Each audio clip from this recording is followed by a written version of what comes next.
Syftet med denna video är att beskriva det kriminella nätverk som enligt polis och åklagare har sin bas i Rissne, Hallonbergen och den brottsliga utveckling detta nätverk har haft sedan 2014 och fram till dags dato. I denna video beskrivs inte alla medlemmar i nätverket utan endast utvalda personer. Den kriminella strukturen i Rissne-nätverket. Det finns ett nätverk i Rissne som utifrån EUs definition av nätverk och organiserad brottslighet anses utgöra ett kriminellt nätverk. Nätverket är lokalt förankrat i Rissne och Hallonbergen och dess medlemmar rör sig ofta öppet i lokalområdet. Nätverket ägnar sig främst åt narkotikabrottslighet men även våldsbrott och ekonomiska brott samtidigt som det utövar otillåten påverkan mot såväl vittnen som målsägare och lokala näringsidkare. De har även misstänkt för mord och flertalet personrån. En analys av nätverket visade 2019 att det omfattade cirka 60-70 aktiva individer i Rissne. Bland dessa, ett antal äldre kriminella med tydlig förankring i boendemiljön står för en strategisk förmåga och skapar förutsättningar för den kriminella verksamheten. Kategori A. Ett antal kriminella aktörer hanterar och bevakar kriminella intressen i lokalområdet Rissne. Kategori B. Ett antal individer i boendemiljön samt utvecklar problembeteende och kopierar de äldre kriminellas normer och beteende. Kategori C. Ett antal ungdomar bedöms riskgruppen som börjat utveckla normbrytande beteende, har skolsvårigheter och avsaknad av socialt skyddsnät. Kategori D. Värt att notera är att nätverket även har förgreningar i Hallonbergen. I Rissne rör sig även kriminella individer med kopplingar till Rinkeby, Tensta, Husby, områden som angränsar Rissne. Även andra kriminella grupperingar från hela Stockholms län och även övriga Sverige ses regelbundet i området. Rissne-nätverkets struktur. Nätverket kallas av polisen för Rissne-nätverket. De tidigaste brottsmisstankarna där individer ur nätverket är involverade förekommer från mitten av 2015, men det är först i början av 2016 som nätverket på allvar börjar genomföra brott som syns i statistiken. Gruppen beskrivs som en tät grupp som känner varandra väldigt väl, exempelvis genom att de har gått i samma skola eller bott nära varandra. De bedriver sin kriminella verksamhet i lokalområdet Rissne samt numera även i Hallonbergen. Nätverket har en tydlig hierarki där toppen utgör en strategisk nivå av tungt livsstilskriminella som kontrollerar narkotikahandeln och säljer genom yngre förmågor i området. Under finns det ett skikt av olika individer som koordinerar och utför olika typer av brott som genererar vinning för nätverket. Toppen på hierarkin har olika nationella och internationella kontakter som bedöms förse nätverket med narkotika. Med deras närvaro följer även att andra tyngre kriminella rör sig i området för att hälsa på, umgås eller göra affärer. Rissne-nätverket har begått flera mycket allvarliga brott tillsammans och varit misstänkta för flera mord, inklusive dubbelmord de senaste åren. Det är inte alltid samma individer som ingår i de olika brottsuppläggen utan vissa personer deltar någon enstaka gång medan andra medverkar i specifika brott eller mer sporadiskt. Rissne-nätverket bedöms under 2018 mognat och blivit en allt mer etablerad kriminell gruppering med allt mer komplexa brottsupplägg. Nätverket har under en tid haft kontroll över narkotikahandeln i Rissne och har det senaste året även tagit över narkotikahandeln i Hallonbergen. Det har byggt upp förgreningar i Hallonbergen och rekryterar områdets ungdomar. Det är även under de senaste åren som nätverket har fått ökade nationella kontakter samt etablerat internationella kontakter för narkotikainförsel. Rissne-nätverket har med andra ord expanderat kraftigt de senaste åren och bedöms fortfarande vara under tillväxt. Den kriminella verksamheten. Rissne-nätverkets främsta inkomstkälla bedöms komma från narkotikabrott. Det ägnar sig även åt grova våldsbrott såsom rån, grova stölder samt ekonomisk brottslighet. I material inhämtat i Encrochat kan man även se att nätverket åtagit sig uppdrag att genomföra kontraktsmord mot betalning. Nätverket bedöms i detta brottsupplägg samverka med andra grupperingar. En stor del av brottsligheten är lokalt förankrad till Rissne och Hallonbergen, men nätverket har även såväl nationella som internationella kontakter som bedöms kunna komma att bli allt mer aktuella. Detta i kombination med att de utvecklat allt mer komplexa brottsupplägg gör att nätverken har potential att växa sig starkare och ta allt större marknadsandelar när det kommer till narkotikahandel. Narkotika. Gällande narkotikabrott bedöms nätverket främst ägna sig åt försäljning av cannabis och kokain, men även försäljning av andra narkotikaklassade preparat förekommer. Kvantiteterna bedöms vara som störst när det gäller cannabis och försäljningen sker både lokalt i områdena Rissne och Hallonbergen samt på andra platser i Stockholm. Gällande den lokala narkotikaförsäljningen sker den till stor del öppet och då främst på eller i anslutning till torget utanför en av de lokala krogarna. Då de narkotikauppgifter som inkommit omnämner både cannabis och kokain är det svårt att uttala sig om huruvida det är någon uppdelning mellan nätverkets säljare gällande vem som säljer vad. Bedömningen är dock att de som säljer hanterar båda preparaten och det är tillgången som styr vad som säljs mest och under vilken period. Då en stor del av narkotikaförsäljningen längst ut i leden bedöms vara utspridd på ett flertal medlemmar är det svårt att peka ut vilka som är mest intressanta utanför kretsen av särskilt tongivande aktörer. I samtliga brottsupplägg bedöms dock toppskiktet för nätverket vara styrande. I inhämtat Encrochat-material i detta ärende kan man utläsa att Louise, a.k.a. Gringo, styr nätverket och att bland andra Bell har en ledande roll då Louise i långa perioder befunnit sig i Barcelona de senaste åren. Gringo har flertalet konversationer i Encrochat som bedöms handla om större partier narkotika och då primärt om kokain och cannabis. Analysen är att Gringo styr Rissne-nätverkets narkotikahantering även då han befinner sig utomlands. Ekonomisk brottslighet. Det är inte klarlagt hur de ekonomiska flödena ser ut inom Rissne-nätverket och hur brottsvinsterna hanteras. Utifrån den omfattande försäljningen av framförallt narkotika kan det dock antas att flödet av kontanter är stort och i och med det att de förmodade kanalerna för inköp finns i andra länder måste det finnas en mer eller mindre standardiserad logistik för hur pengarna rör sig från köpare till säljare samt hur brottsvinsterna hanteras och tvättas. I inhämtat Encrochat-material i detta ärende finns uppgifter som pekar på att man använder sig av bulvaner och familjemedlemmar för att förvara och tvätta kriminella pengar. Det finns även ett antal personer inom nätverket som bedöms kunna vara av särskild betydelse för nätverkets ekonomiska struktur och som har kommit att uppmärksammas genom förundersökningar och av andra myndigheter.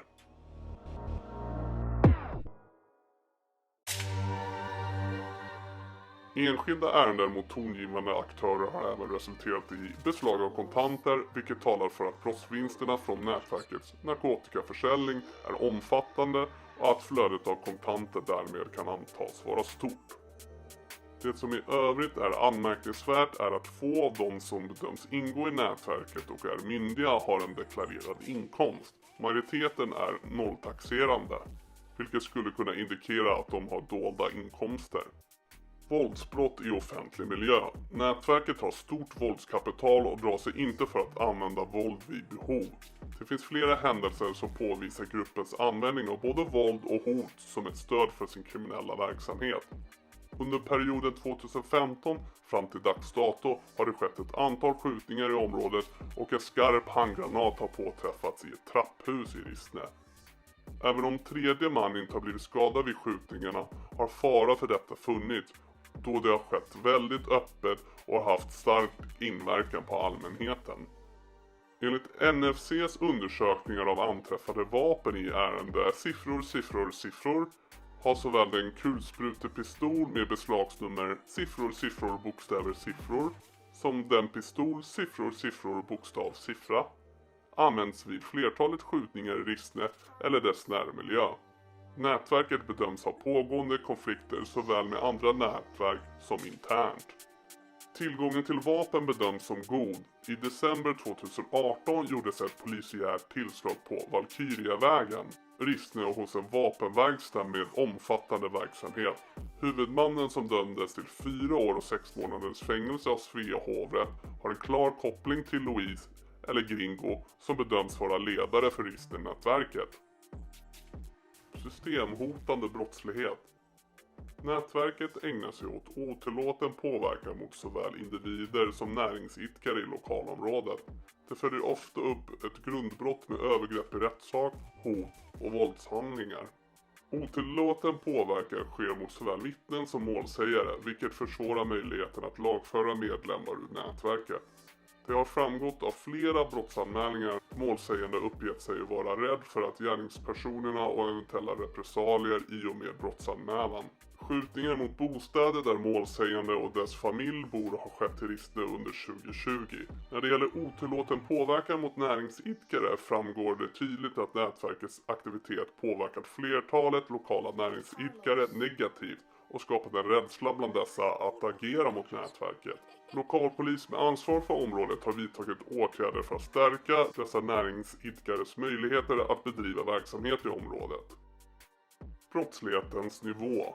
Bedömningen är att nätverket ändå har en stark samhällspåverkan genom sitt våldskapital och nyttjande av det offentliga rummet, vilket skapar otrygghet bland allmänheten.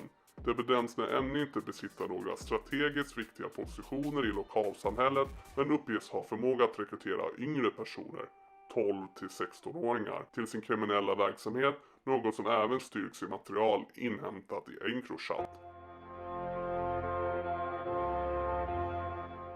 Effekten av kriminell påverkan.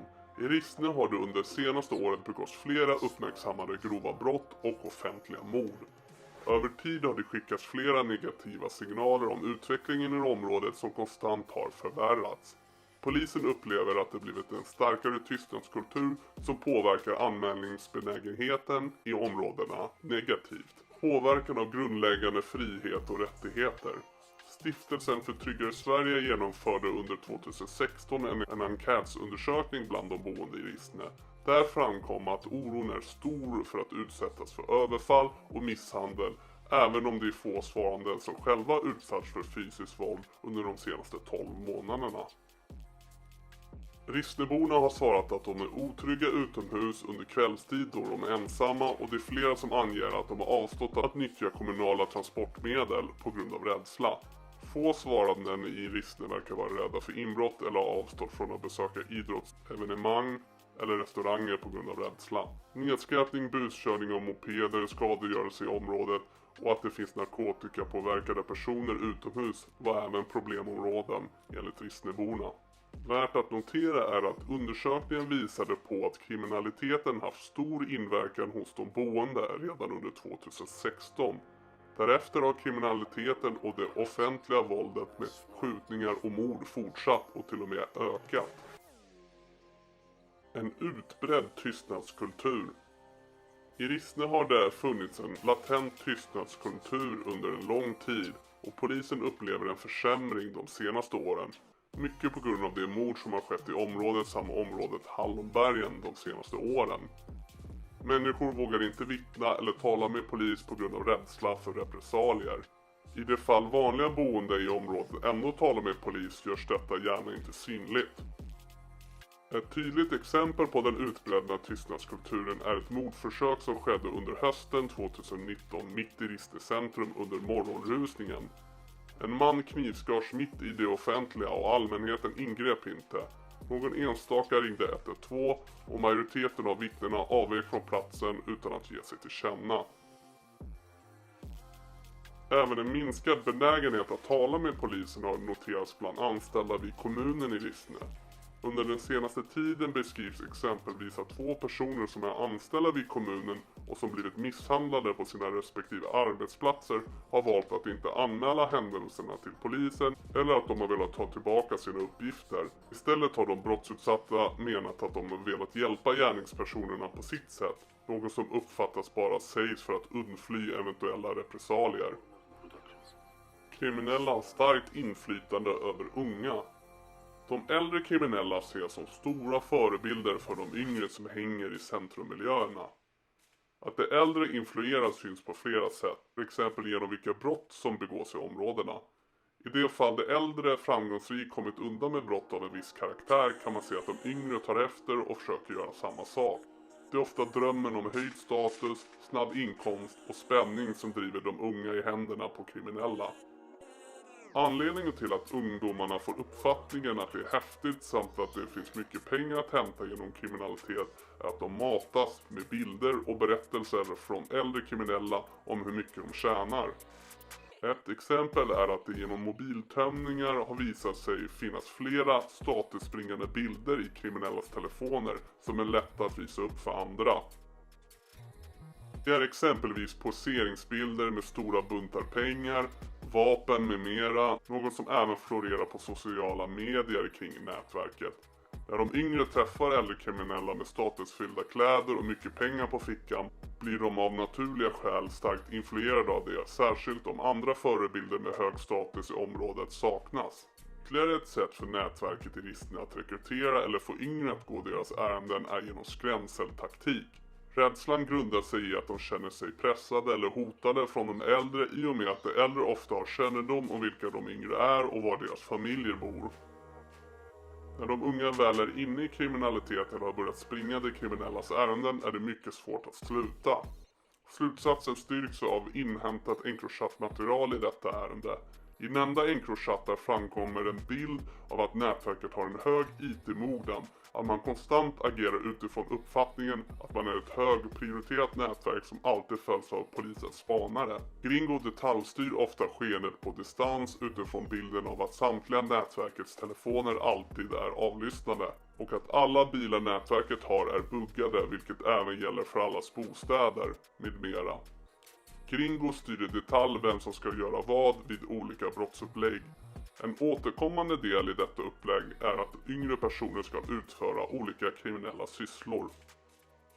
Detta tolkas som att personer som ännu ej har uppnått full straffbarhet i svenskt rättssystem utnyttjas för det uppdrag som annars skulle kunna rendera i kännbara fängelsestraff för de personer i nätverket som passerat 18 respektive 21 års ålder.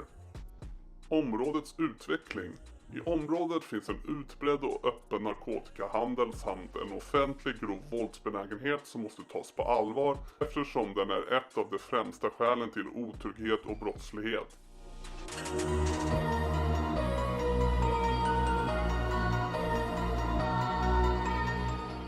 Narkotikahandeln och det grova våldet är den största orsaken till att människor som är bosatta i Rissne inte vågar nyttja det offentliga rummet under kvälls- och nattetid. Om Rissne-nätverket lämnas orört utan att åtgärder införs gentemot dem kommer de mogna ytterligare i sin kriminalitet, sina brottsupplägg och expandera till andra områden. Redan nu finns det tecken på att brottsligheten börjar påverka den legala och institutionella nivån i området. Får de möjligheten finns en överhängande risk att de ytterligare stärker sin position i lokalsamhället och andra områden. En annan risk är att våldsbrotten och de publika morden som sker i den kriminella miljön som konsekvens av konflikter mellan olika kriminella individer och grupperingar fortsätter, eskalerar eller skadar tredje part. Nätverket har det senaste året utvecklat sin brottslighet till mer sofistikerade metoder och tillvägagångssätt med internationella kopplingar. Denna utveckling måste vändas. Det framstår därför som viktigt att inkapacitera och ingripa mot aktörer inom nätverket för att slå ut den strategiska nivån, stoppa expansionen och minska rekryteringen. Den utbredda tystnadskulturen och känslan av att polis inte engagerar sig i de boendes lokala problem kan, om åtgärder inte vidtas, eskalera till att parallella samhällsstrukturer utvecklas i området. Konflikter. I detta ärende som bland annat rör 2 beställningsmord Rissne-nätverket har tagit på sig så har det via Encrochat tydligt framkommit att personer ur Rissne-nätverket har haft för avsikt att lokalisera och därefter mörda måltavlan som vid tidpunkten för brottet var boende i Uppsala. Målsägande har själv inte velat delta i utredningen eller bidra till vad som ligger till grund för mordplanerna på honom. Detta har försvårat arbetet avseende motivbild som istället får sökas i den historik som framkommit i olika polisutredningar de senaste åren samt uppgifter som framkommit i Encrochat. Den bild som framkommer har kunnat konkretiseras ner i en huvudhypotes, även om det såklart innefattar viss del av spekulation, då det som nämns inte gått att få svar på frågan från målsägande själv. Och tidigare polisutredningar framkommer en bild att måltavlan har koppling till det nätverk som dels av dem själva och dels av pressen kallas för Headshot-ligan, HSL. Flertalet av grupperingens medlemmar sitter idag i fängelse för bland annat grova vapenbrott. I ärendet som polisiärt gavs namnet Volta från 2019 dömdes bland annat AB för grovt vapenbrott. I ärendet genomfördes bland annat en husrannsakan på Torgny Segerstedts allé i Uppsala, då det misstänktes att måltavlan gömde undan den då efterlyste AB. Knuten till samma nätverk är ABs bror som kallas Rami. Den omnämns i Encrochattar i detta ärende. AB blev i ärende Elementet utsatt för ett mordförsök 2018. Huvudhypotesen i utredningen som idag är nedlagd var att nätverket 24K låg bakom mordförsöket. Samma nätverk omnämns i Encrochat som uppdragsgivare till det planerade mordet på måltavlan Issa. I Encrochat framgår det att 24K och Rissne-nätverket är överens om en ersättning på 400 000 kronor för mordet på Issa. Samt att ersättningen kan komma att stiga om flera personer ur HSL kan mördas vid samma tillfälle i Uppsala. Gringo bedöms vara ledare för Rissne-nätverket. Ekonomiskt sett lever Gringo med familj, ett rikt liv och bor långa perioder i Barcelona, Spanien. Han saknar legala inkomster och har inga konton i svenska banker som kan förklara hans kostsamma livsstil. I Encrochat framgår det att Gringo som brukare av alias Milk Lobster och Foreign Heart styr sitt nätverk i detalj vid planering av grova brott. Louise förväntar sig att övriga ska följa de order som ges, vilket också sker. Detaljstyrningen av nätverket sker på liknande sätt oavsett Louise befinner sig i Sverige eller Spanien. I material inhämtat från Encrochat visar att Louise har tät kontakt med ledande aktörer i andra kriminella nätverk, bland dessa Vårbynätverket och nätverk Hässle-Hulta i Borås, 24K, Turebergsnätverket med flera. Han pratar om olika brott och brottsplaner med ledande personer i dessa nätverk.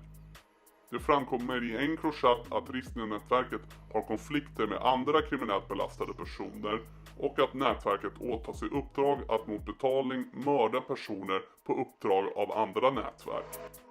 Dessa kontakter och planering av uppdrag går via Louise som sedan lägger ut uppdrag på enskild medlem i Rissne-nätverket.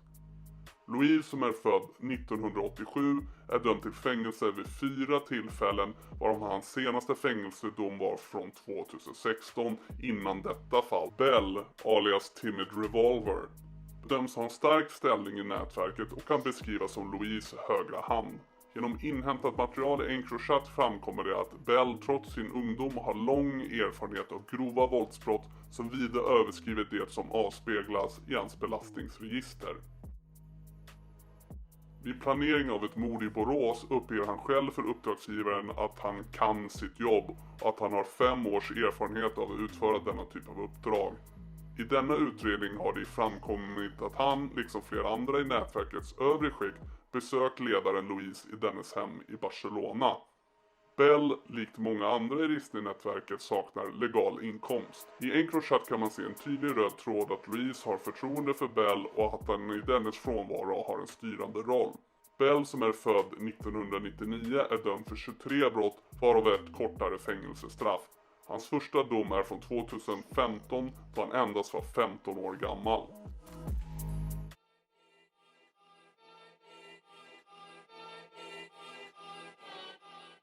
Isse, alias Fransson, bedöms ha en stark ställning i nätverket, dömd för 9 brott bland annat för grovt vapenbrott 2018. Isse som saknar körkortsbehörighet agerar trots detta ofta chaufför i nätverket och är stoppad och rapporterad vid ett antal tillfällen då han uppvisat körkort som tillhör AA knuten till nätverket.